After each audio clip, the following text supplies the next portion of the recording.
Alors, mesdames, messieurs, bonsoir. Bienvenue à cette nouvelle rencontre du Book Club le matin, organisée en marge du Salon du Livre à Rabat.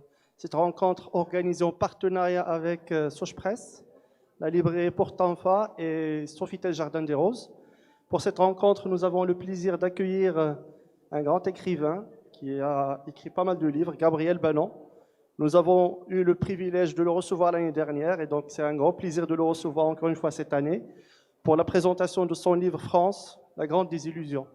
Alors pour la modération de cette rencontre, nous accueillons notre cher ami Saad Hafid Oualalou, que nous remercions d'avoir accepté la modération de cette rencontre au pied levé, puisque M. Sahimi, qui était prévu initialement, il a eu un empêchement de dernière minute. Donc on le remercie infiniment pour d'avoir accepté de faire cette modération et très bonne continuation. La parole est à vous, mes amis. Mesdames et messieurs, bonjour. C'est avec un grand plaisir que j'ai accepté cette mission dangereuse, comme on dit, étant donné que j'ai à côté de moi un grand ami, M. Gabriel Banon, avec lequel nous avons constitué quand même un binôme pendant plus de 3 ans et demi au Lux Radio. Depuis le 2014, on avait même discuté beaucoup sur la Crimée à l'époque. Et l'amitié dure, bien sûr, fidèle à cette amitié que, bien sûr, avec un grand plaisir, j'ai accepté cette modération pour dire que nous sommes devant un ami, bien sûr, un Marocain qui aime beaucoup son pays, un produit de la République française aussi, comme il le dit, un grand syndicaliste de l'Union marocaine du travail, l'UMT. Je connais beaucoup de choses de M. Gabriel Banon, qui est avec nous à l'Institut marocain des relations internationales, dont j'assure la vice-présidente. Et souvent, on se rencontre dans des conférences dans ce cadre-là pour parler de la géopolitique, étant donné que M. Gabriel Banon est un des grands spécialistes de la géopolitique dans le monde. Et puis, ben voilà, monsieur Saïmi. Il en est à l'ouverture. Ben, j'ai commencé à te remercier d'être en retard. Ça va. Voilà. C'était pour ménager mon entrée. Ça, c'est la com. Voilà. Mission accomplie, hein. C'est comme les dames qui arrivent, Merci, qui arrivent en retard au cocktail. Parce qu'il faut être vu. Si vous arrivez avec tout le monde, vous n'êtes pas vu. Le micro. Mais je parle dans le micro, hein. J'ai rien à cacher, moi.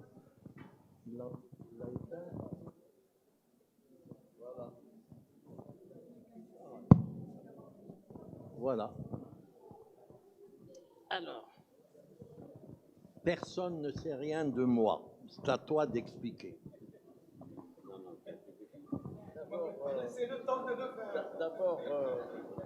D'abord, Gabriel Banon, je vais vous parler de son parcours, après je vais vous parler du livre. Gabriel Banon, c'est un parcours particulier. Savez-vous qu'il a commencé son engagement politique à gauche? Depuis, il a évolué. Et il a été l'un des fondateurs, tenez-vous bien, au Maroc, de l'UMT, l'Union marocaine du travail. Mais vous n'avez pas la parole. Bien.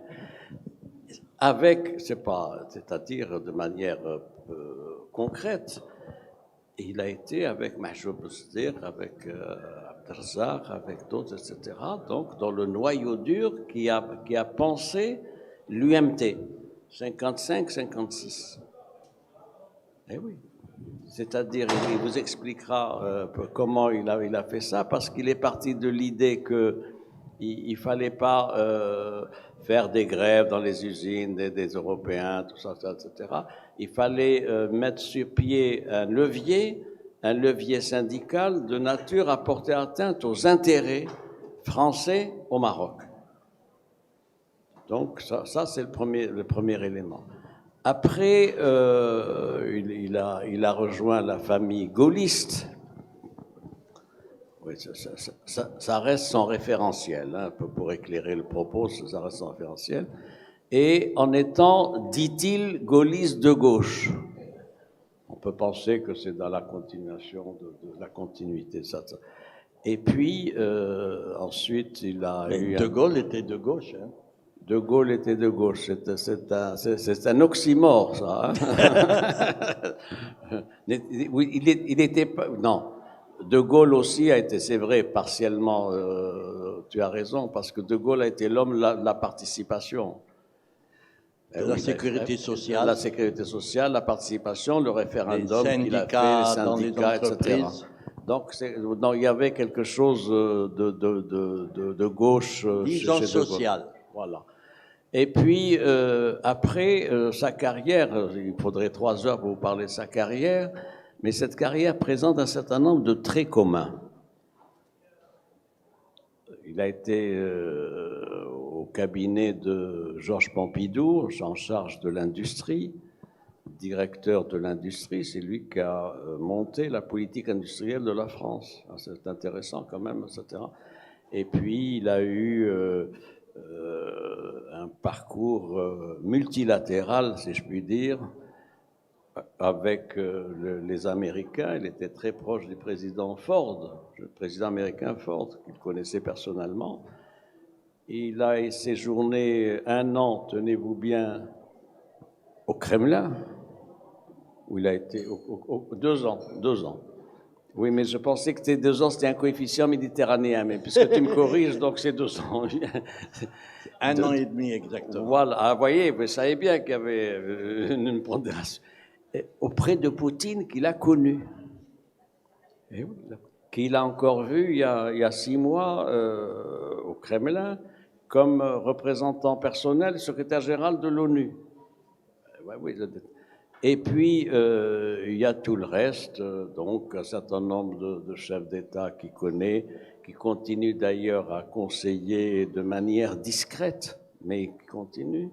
Et puis, sa grande affiche, c'est les 10 ans où il a été conseiller de Yasser Arafat. Donc voilà le parcours.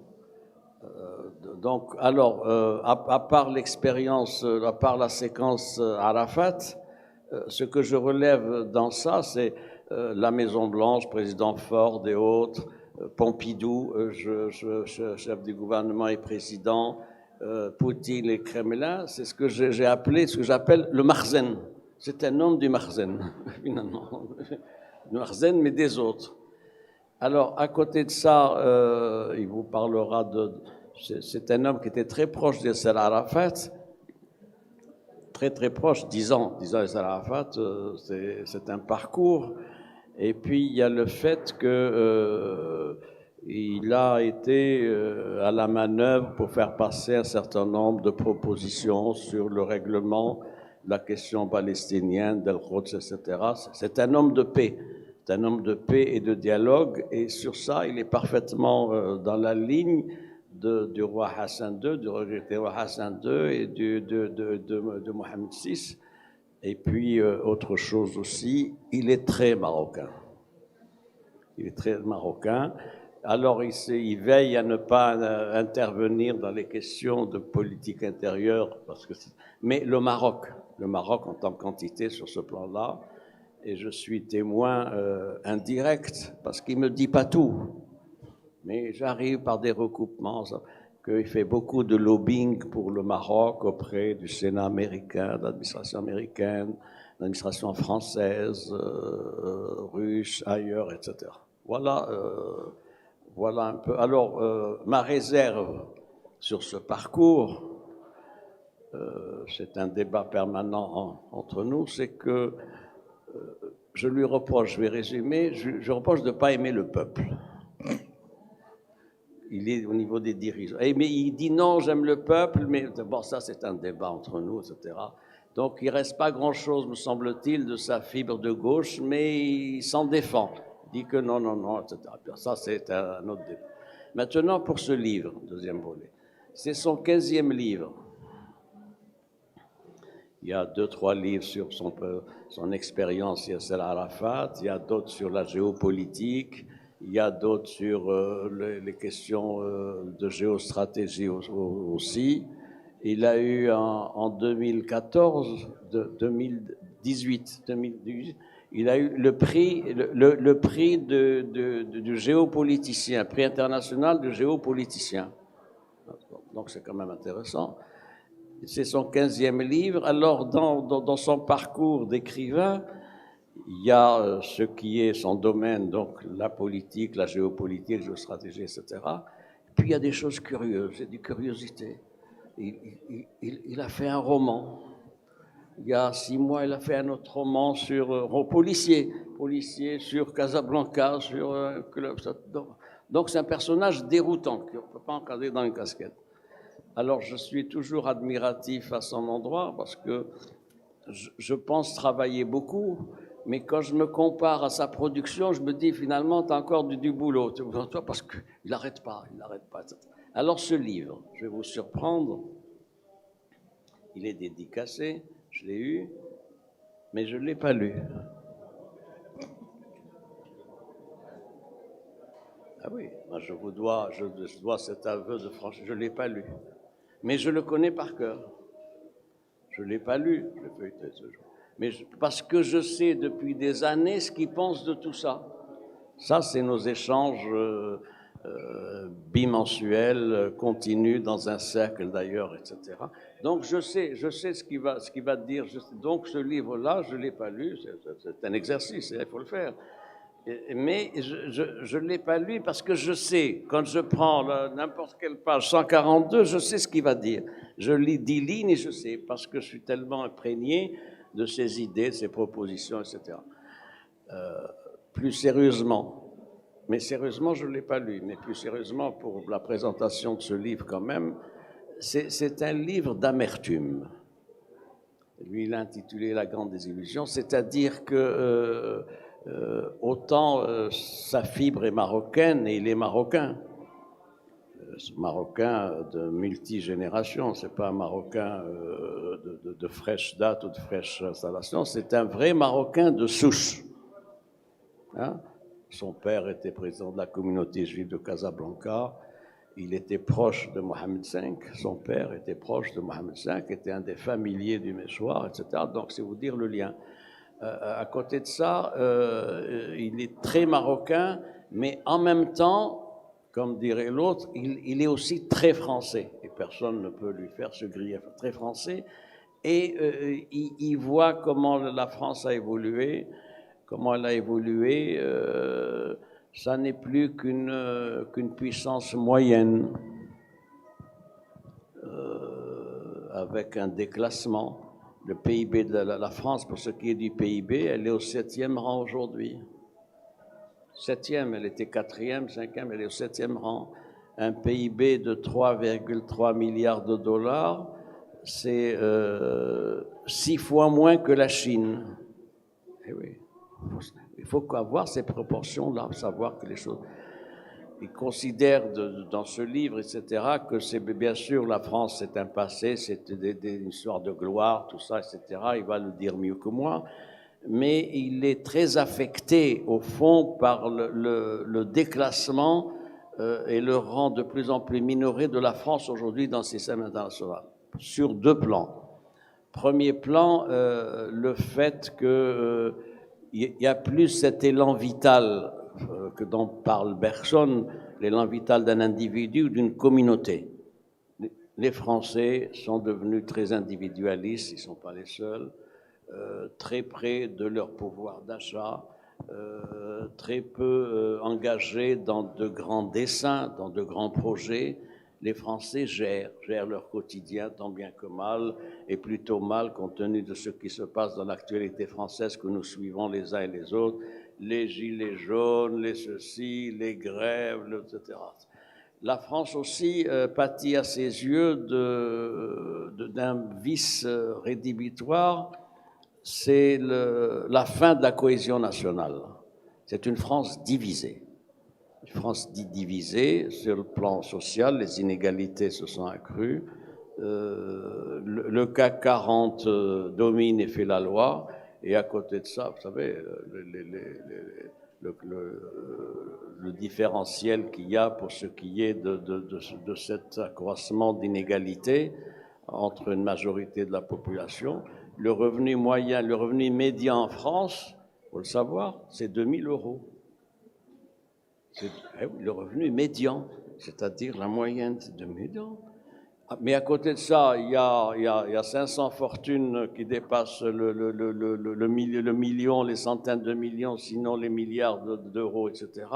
Et à côté de ça, il y a un peuple qui survit, qui est confronté à la cherté de la vie, au chômage, au fait qu'il n'y ait pas d'ascenseur social et que les enfants de ces gens-là n'ont pas de chance d'avoir l'ascenseur social parce que c'est verrouillé, les systèmes, tout ça, etc.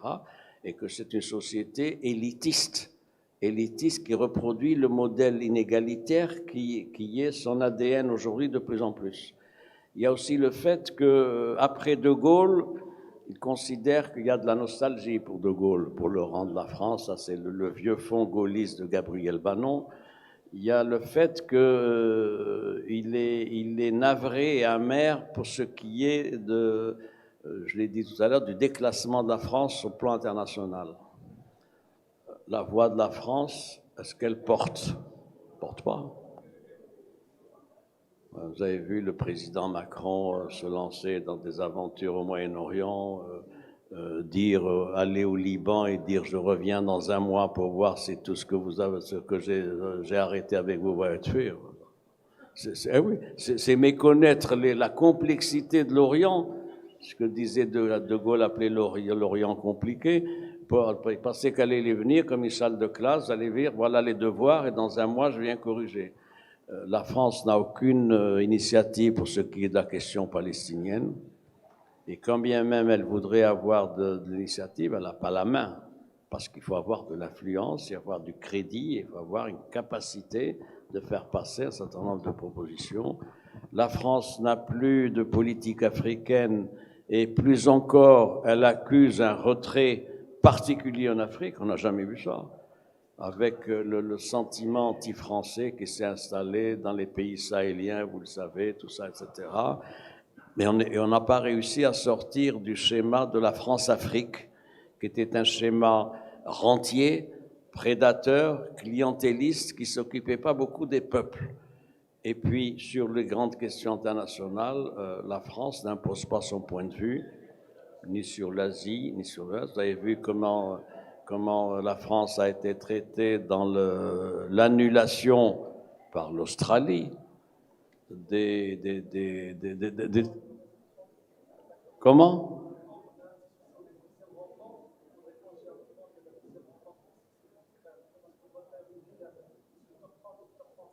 Mais on s'en fout. On va déborder et vous réduirez le temps de la deuxième rencontre. C'est comme ça. C'est la loi du micro. J'ai appris en sciences politiques que celui qui a le micro, c'est celui qui dirige. Merci. Voilà. Non, je vais résumer.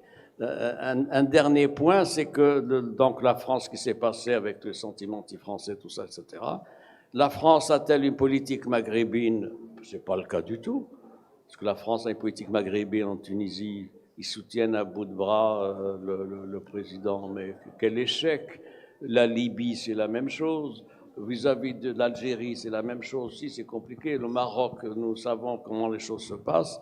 Tout ça pour vous dire que Gabriel Bannon traite ça avec beaucoup de détails, de recul, et quand même, malgré nos désaccords sur d'autres plans, il faut le remercier de nous livrer cette publication. Merci, mon cher ami. Quelques rectifications quand même. Non, il a été un peu élogieux, mais je ne suis pas un homme de gauche, je ne suis pas un homme de droite.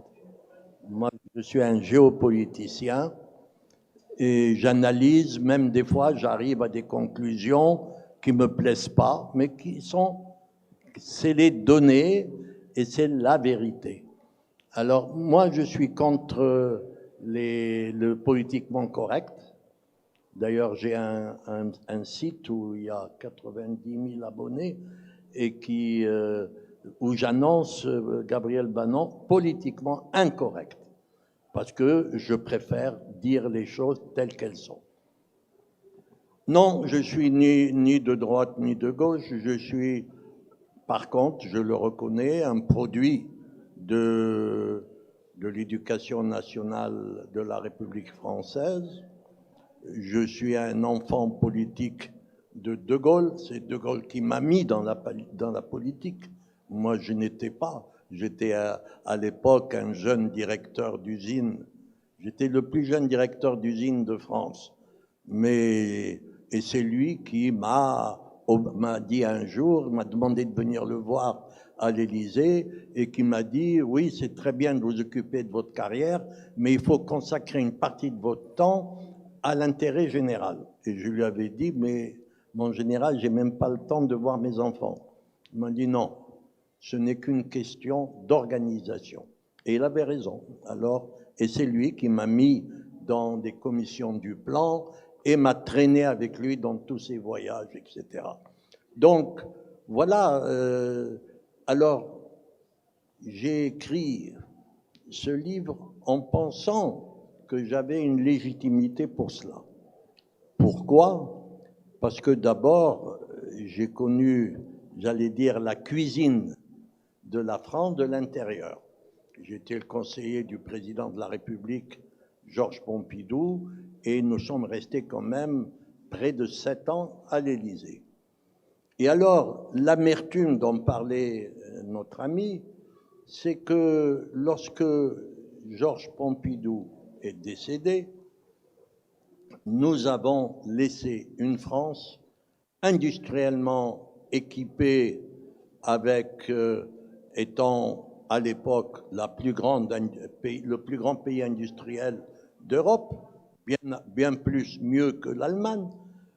On avait laissé une France indépendante énergiquement, puisqu'on avait doté la France de plus de 50 centrales nucléaires produisant de l'électricité et que l'industrie avait à sa disposition une énergie à bas prix et la France était exportateur d'électricité. Aujourd'hui, quelle est la situation? La France est complètement désindustrialisée et donc quand on parle de souveraineté, allons-y, quand on dépend des importations, je ne vois pas comment on peut parler d'indépendance. Non plus en énergétique, on a, je ne sais comment la France se trouve aujourd'hui importateur d'électricité et le coût de l'électricité en France aujourd'hui a été multiplié par 3, 4, par 3, 4 et 5. C'est abominable. Quand vous avez une industrie comme la boulangerie, leur facture a triplé. Et comment peut-on imaginer une gestion pareille? Alors, ce livre, c'est un constat d'abord, et deuxièmement, un cri d'alarme, une espèce de canon qui dit attention. Attention parce que ceci peut se traduire par une véritable décadence qui ne pourra pas être rattrapée. Et c'est bien dommage. Mais ce n'est pas seulement dans l'économie que je m'élève, mais c'est aussi dans l'action diplomatique. Prenons le cas que sûrement quelqu'un va me poser la question, mais j'imite mon maître, le général de Gaulle, qui dit, quelqu'un m'a posé la question, les rapports Maroc-France. La situation aujourd'hui est glaciale entre la France et le Maroc. À part qu'on vient de recevoir un ambassadeur de France au Maroc, qui lui sort des sentiers et des directives de Paris et essaye de faire un travail constructif. On verra ce qu'il va en sortir. Mais à l'origine de ce froid, d'abord, la France s'est dotée d'un président assez anachronique.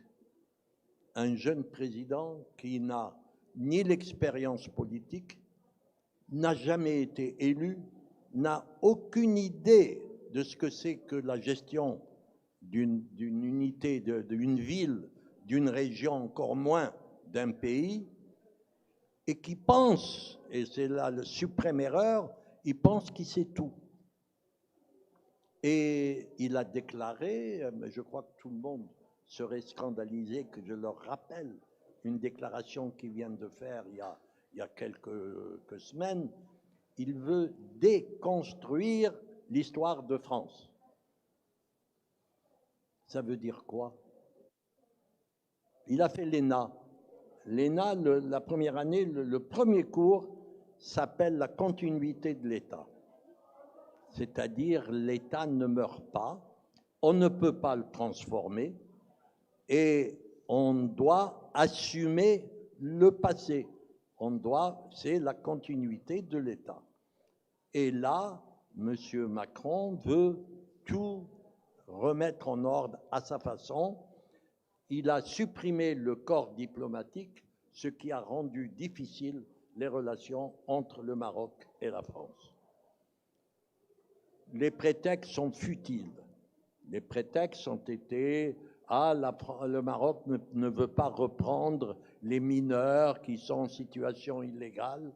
Le Maroc répondant avec justesse, je veux bien, mais démontrez-moi qu'ils sont marocains. Alors on finit par avoir un langage de sourds.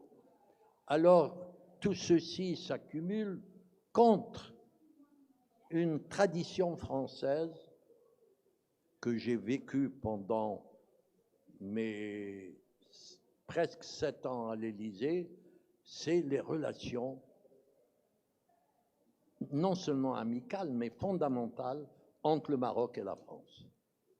Et je me souviens que nous avions, à l'époque, quand Pompidou est devenu président, on a hérité d'une situation assez difficile, puisque, à cause de l'affaire Ben Barka, De Gaulle était un peu fâché avec Rabat. Et c'est Pompidou qui a décidé que cette situation ne peut pas perdurer et qu'il fallait rétablir les relations harmonieuses qui ont toujours existé entre le Maroc et la France, ce qui est une vérité fondamentale dans l'intérêt des deux pays. Et je me souviens, c'est moi-même qui a été chargé par Pompidou de venir à Rabat préparer sa visite d'État, et où on a rétabli, parce que ça a toujours été une constance dans la politique étrangère française, c'est les relations harmonieuses, je dirais presque amicales, mais comme entre pays, c'est les intérêts qui comptent, mais il y a toujours eu des intérêts et non seulement les amitiés, les relations, tout ça en politique est très secondaire, mais il y a toujours des intérêts croisés qui existent jusqu'à présent. La France a intérêt à avoir des bonnes relations avec le Maroc a intérêt à avoir des relations correctes avec la France, parce qu'ils ont des intérêts croisés. Et ça, c'est important. Il y a une communauté française importante et active au Maroc. Il y a une communauté marocaine importante, active en France, et qu'on ne peut pas concevoir que cette situation va perdurer. Je crois quand même, sans être d'un optimisme béat, que la situation est en train d'évoluer. Le choix de l'ambassadeur français est déjà un signal. On attend qu'en réponse, Rabat désigne un ambassadeur du Maroc en France. Rappelez-vous qu'il n'y en a pas pour le moment. Et donc, ça va être la deuxième étape. Et je pense que ceci va rentrer dans l'ordre. En tous les cas, c'est mon souhait le plus profond. Alors, pourquoi ce livre? Je crois que je l'ai dit en début. J'ai dit que je pense qu'il était de mon devoir d'écrire ce livre et de faire l'inventaire de la situation de la France aujourd'hui. Et je tire une sonnette d'alarme parce que si la France ne se dote pas des hommes qu'il faut, eh ben, la France va devenir une puissance non seulement de second plan, je dirais même de troisième plan. Voilà le message de ce livre. C'est une autopsie de la situation française d'aujourd'hui. Le choix des mots est intéressant. Autopsie, c'est médical, c'est un certificat de décès. Alors, peut-être donner la parole à notre assistance ici présente. On va commencer, si vous voulez bien, par la gauche, pour finir par la droite. Alors, je crois qu'il y a une dame ici au deuxième rang, si vous voulez lui donner le micro. Bonjour, je ne vais pas me présenter par ni mon nom, ni mon prénom, ni ce que je fais dans la vie, parce que ce n'est pas très important. Par contre, je voudrais rebondir sur deux de vos propos. Vous parlez de M. Baneau en disant qu'il est très productif, qu'il va plus vite que vous. C'est parce que c'est un haut potentiel. Et vous savez, les hauts potentiels, ils vont très vite, ils ne peuvent pas s'arrêter de produire, ils ne peuvent pas. C'est vital. Et d'un, et de deux, à côté de ça, il est très humble et l'humilité, c'est ça qui signe en fait le haut potentiel, c'est qu'il produit énormément, il est toujours humble. C'est pas de la fausse humilité, c'est vraiment le humble. Secondo, vous parlez de gauche. Je pense, à mon avis, que c'était pas un de gauche. Il l'a précisé. Étant donné qu'il aime l'humain et qu'il travaille pour l'humain, ben quand on est en haut, on travaille mieux que quand on est en bas. Et ensuite, je vais lire le livre parce que moi, je suis un pur produit de l'école catholique française, marocaine, musulmane, et je suis triste pour cette France que j'aime. Je n'arrive pas à la détester. Monsieur Macron a tout fait pour me la faire détester. Je n'arrive pas. Vous savez pourquoi? Parce qu'elle m'a beaucoup appris. Et aux miens aussi, parce qu'eux aussi ont fait l'école catholique. Et c'est dommage pour cette France. Monsieur Macron, je suis psychiatre, il va devoir consulter parce qu'il a un sérieux problème. Merci, madame, pour ces précisions. Alors, d'autres questions? Nous avons 10 minutes pour le débat, si vous voulez bien. Alors, je compte sur votre brièveté habituelle. Il y a une dame là qui demande la parole. Priorité aux femmes. Bonsoir, je vous remercie. Je suis désolée, je suis arrivée un petit peu en retard, mais je vous ai longtemps écouté sur Lux Radio et j'appréciais beaucoup vos analyses et vos interventions. Et aujourd'hui, j'aimerais avoir votre avis sur cette volonté politique d'éliminer le français. Hein, c'est pas introduire l'anglais, oui, mais c'est éliminer le français. Et à mon sens, bon, j'ai travaillé dans un groupe de réflexion il y a longtemps, et dans les années 2000, on l'avait souligné. Je veux dire, c'est pas une volonté récente, c'est quelque chose de très ancien, et je vous interroge un petit peu là-dessus. Et j'ai envie de dire, moi je suis marocaine et de culture marocaine et de culture française. Voilà, nous sommes là aussi, et il faudra faire avec nous. Alors, vous savez, dans le livre, je traite le problème de la langue française. Je traite le problème de la langue française parce que pendant longtemps, la langue française prônait dans toutes les capitales européennes, on parlait que français. Tous les accords diplomatiques étaient toujours rédigés en français. Le français était la langue diplomatique préférée partout. Et la France, comme je l'écris, a perdu la bataille de la langue française. Elle l'a perdue d'abord parce que les dirigeants, et commencé par le plus grand dans la hiérarchie, Emmanuel Macron, président de la République, en public, il parle en anglais.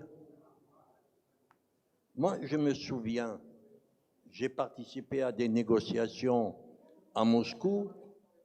Je parle couramment l'anglais, je comprends assez bien le russe, mais j'ai refusé de négocier, de discuter s'il n'y a pas un interprète français-russe. Je me suis refusé à parler anglais.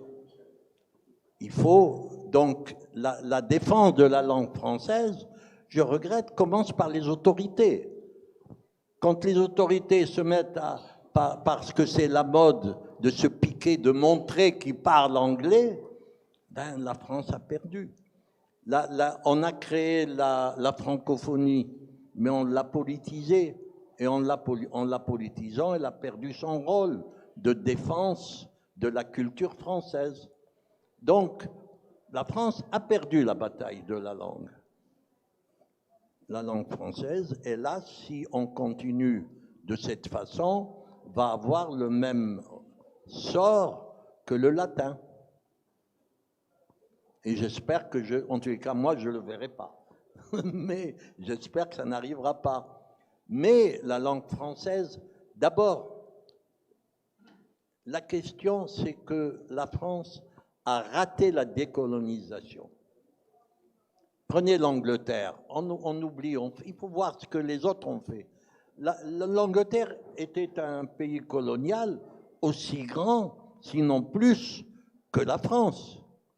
Mais sa décolonisation a été faite vraiment sincèrement. Ils ont créé le Commonwealth, tout le monde est égal, la circulation est libre, il n'y a pas de visa entre les anciennes colonies et l'Angleterre, et on trouve tout à fait normal que le Premier ministre actuel de Grande-Bretagne soit un hindou. Pourquoi? Parce qu'ils ont réussi justement la vraie décolonisation en ayant incorporé avec les mêmes droits et les mêmes devoirs, je répète bien, les mêmes droits et les mêmes devoirs, toutes les anciennes colonies. Et donc, eux ont réussi la décolonisation. La France ne l'a pas fait. La France, elle a créé la francophonie, mais avec une idée directrice Paris, très jacobin, centralien. On centralise tout. Et c'est la politique décidée par Paris qui est appliquée. On l'a vécu, on le vit encore. Les Marocains ont besoin d'un visa pour aller en France. Oui, tout à fait. Donc, c'est pas une vraie décolonisation. On vit un néocolonialisme, c'est différent.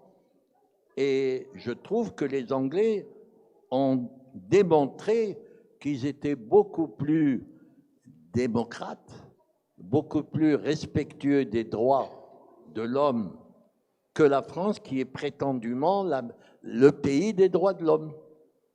Alors tout ça amène que un Marocain comme moi, un Français comme moi, finit par écrire ce livre, La Grande Désillusion.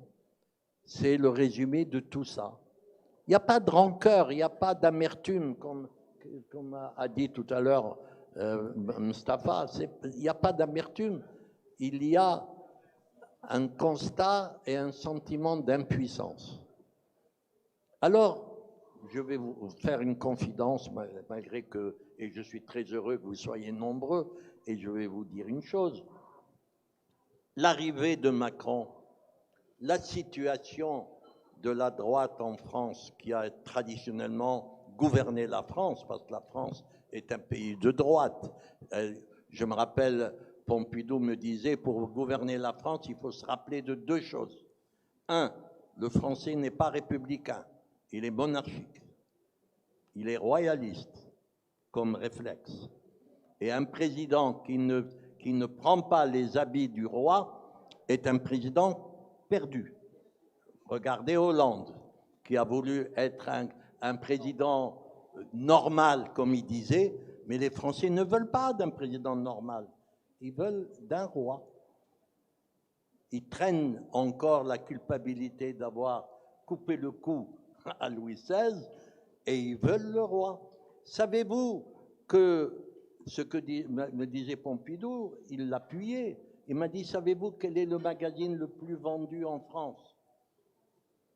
C'est Point de vue, qui ne parle que des familles royales. Et c'est ce qui se vend le plus en France. Ce n'est ni Le Monde, ni le Figaro. Donc, fondamentalement, le français est royaliste et il est resté campagnard dans ses réflexes. Il n'est pas industriel du tout.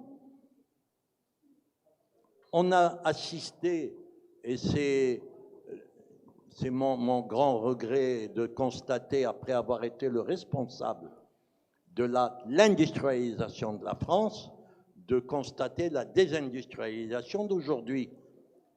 Mais le français, que les usines se décentralisent, bon, c'est pas grave. On aura des produits moins chers, puis c'est tout. Alors, et on a parlé de la cohésion du peuple français. Mais le peuple français, avant, il y avait ce que nous parlons, une des gloires du Maroc, que le vivre ensemble. Mais les Français aujourd'hui vivent côte à côte, l'un à côté de l'autre, mais pas ensemble. Et ça se traduit dans les événements politiques. Alors, cette absence de leader politique valable qui ont fait qu'on a amené un enfant comme président, c'est la faute à Chirac. Tout le monde tresse des lauriers à Chirac et disant c'est un grand président, c'est pas vrai. C'est le plus mauvais président que la France n'ait jamais eu. C'est vrai que son ambition, depuis qu'il était à l'ENA, j'en parle parce que je l'ai connu personnellement, et c'est en plus le parrain de ma petite fille. Donc, pour vous dire, je le connais vraiment. Et j'ai eu de longues discussions avec lui. Non, il avait l'ambition de devenir président, et il est arrivé, mais je le lui ai dit, et je l'ai écrit dans certains articles, je lui ai dit, oui, mais il y a une seule chose que tu as oublié de te poser comme question. Pourquoi faire? C'est bien de vouloir être président, mais pourquoi faire?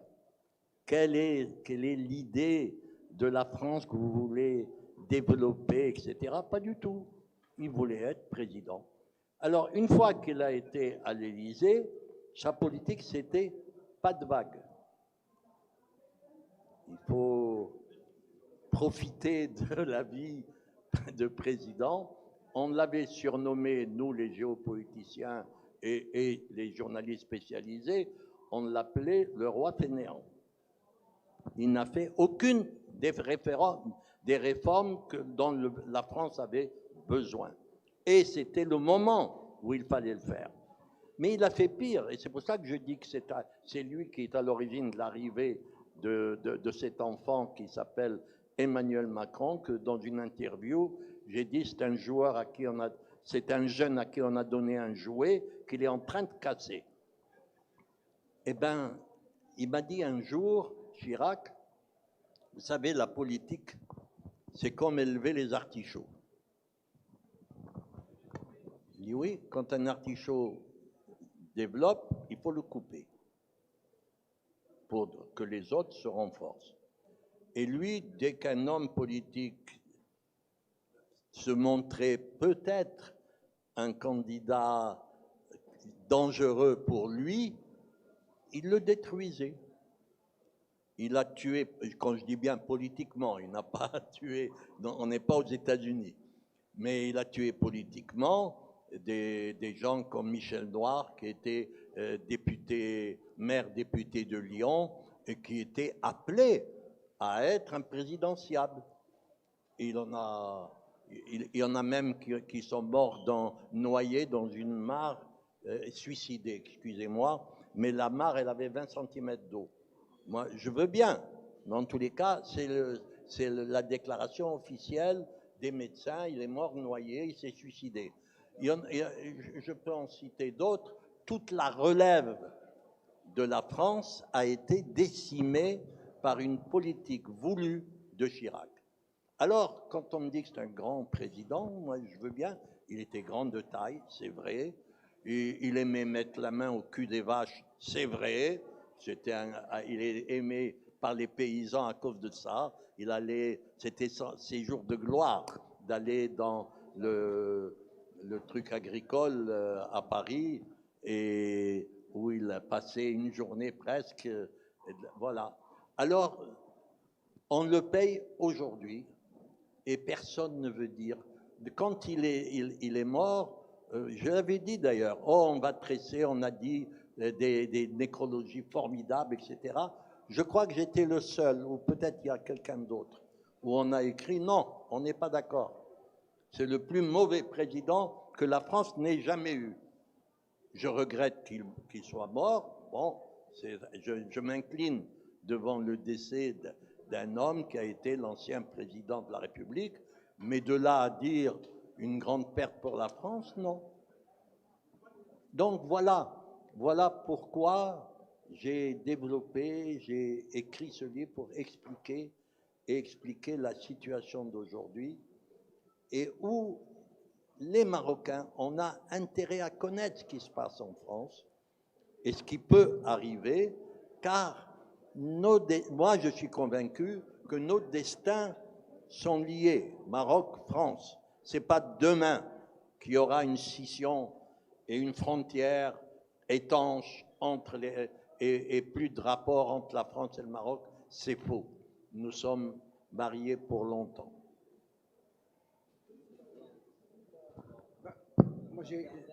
La dernière question, moi je suis autant optimiste comme vous, cher ami Gabriel, pour l'avenir de ces relations entre le Maroc et la France.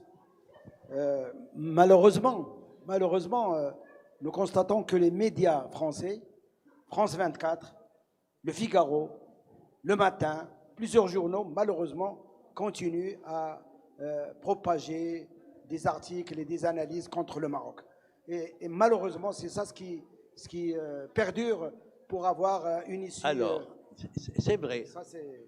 C'est vrai. Et la dernière question, comment vous expliquez que les eurodéputés français, pas tous, ont participé à cette décision du 19 janvier contre le Maroc? Et on avait dit non, ce sont des députés qui n'ont rien à voir avec le président Macron, avec tous mes respects pour le président. Non, on va exagérer. La question d'abord, qui a été vraie longtemps, je l'ai vécu à l'ONU, je l'ai vécu à Washington dans mes relations avec les sénateurs, etc. C'est que les Algériens, il faut le reconnaître, sont très actifs dans des milieux d'influence à Washington, à l'ONU, à Paris, et ils font un travail énorme. Très bien. Bon, d'autres vous diront, ils arrosent aussi beaucoup, etc. C'est secondaire. La question, c'est qu'il y a une action permanente de communication et où le Maroc a commencé à le faire un peu tardivement. Et je le vois à l'ONU maintenant, c'est beaucoup mieux. Rappelez-vous que Ban Ki-moon, qui m'a mis au placard à cause de ça, Ban Ki-moon avait demandé à 2 collaborateurs algériens un rapport et une exposé sur l'affaire du Sahara.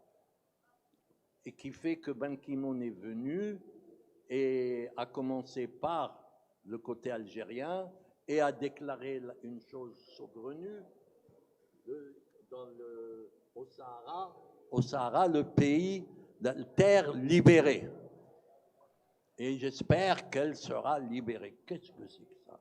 Alors j'avais écrit contre ça, et du coup, moi qui étais un des conseillers, j'ai été mis au placard, j'avais plus aucune mission jusqu'au moment où il est parti. Après est arrivé Guterres, qui quand même est beaucoup plus intelligent que ça. C'est C'est vrai. J'ai eu des conversations, j'en ai fait part d'ailleurs dans un forum à Dakhla, avec des sénateurs qui m'ont dit explique-nous, qu'est-ce que c'est que cette histoire de le Sahara marocain? En quoi il est marocain? Puisque, hein, oui, sénateur américain, républicain et démocrate, ils étaient les deux. Ils m'ont dit on t'invite à déjeuner dans un des restaurants très chers. Tous les restaurants à Washington sont chers. Et ils m'ont invité, ils m'ont dit mais en échange, tu ne payes pas la note, c'est nous, mais tu vas nous expliquer qu'est-ce qui se passe pour le Sahara marocain. Alors allez expliquer à des Américains nourris à la démocratie et l'exercice du vote. Qu'est-ce que c'est que la BEA? Qu'est-ce que c'est que la reconnaissance, la déclaration de soumission à l'autorité? Ils ne comprennent pas. Alors, j'ai expliqué que le Maroc entier, pas seulement, parce que si vous contestez le Sahara, je leur ai dit, il faut contester la Chaouia, il faut contester le Rif, il faut contester le Maroc, il faut contester tout le Maroc. Parce que tout le Maroc, y compris le Sahara, est bâti sur la cérémonie d'allégeance au roi, l'allégeance au sultan à l'époque et après au roi. Et c'est comme ça que ce pays s'est construit. C'est comme ça que s'est construit la France. La France, les seigneurs, il y avait une cérémonie où ils venaient reconnaître l'autorité royale. Il n'y avait pas de papier, il n'y avait pas de constitution, il n'y avait rien. Et c'est comme ça que la France s'est créée. Alors j'ai expliqué, voilà. Alors vous voulez contester, très bien. Mais alors contestez tout. Parce que tout est bâti comme ça. Alors je ne dis pas que je suis un des responsables, loin de moi cette idée. Je n'ai pas fréquenté le Donald Trump, mais je pense qu'il y avait un travail d'information à multiplier, à répéter, et c'est ce que, il n'y a pas que moi, d'autres, et puis après, le corps diplomatique marocain a repris, parce que j'ai fait une note au cabinet royal. Là-dessus, quand je suis revenu des entretiens, j'ai dit, voilà les questions qu'il pose. Et entre autres, il me disait, mais si vous êtes chez vous, et que l'auto-indépendance, l'autogestion, c'est ça la solution, qu'est-ce que vous attendez pour le faire? Que c'est le développement et l'investissement, alors faites-le, montrez-nous que ça marche. Alors c'est pour ça que j'ai fait une note. Et heureusement, pas à cause de ma note, mais 1 ou 2 ans après, la politique en Sahara a changé diamétralement et on a investi à fond et nous avons gagné, je crois qu'on a gagné la partie puisque la plus grande puissance du monde a reconnu que le Sahara était marocain. Voilà, on terminera là-dessus.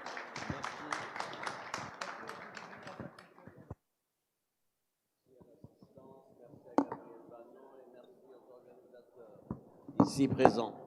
Merci surtout que vous ayez été si nombreux et vous avez eu la patience d'attendre que nous terminions. Merci. Donc, il y a la petite séance de dédicace, il y a un petit café d'accueil. Et dans 15 minutes, on démarre la deuxième rencontre, s'il vous plaît. Maximum.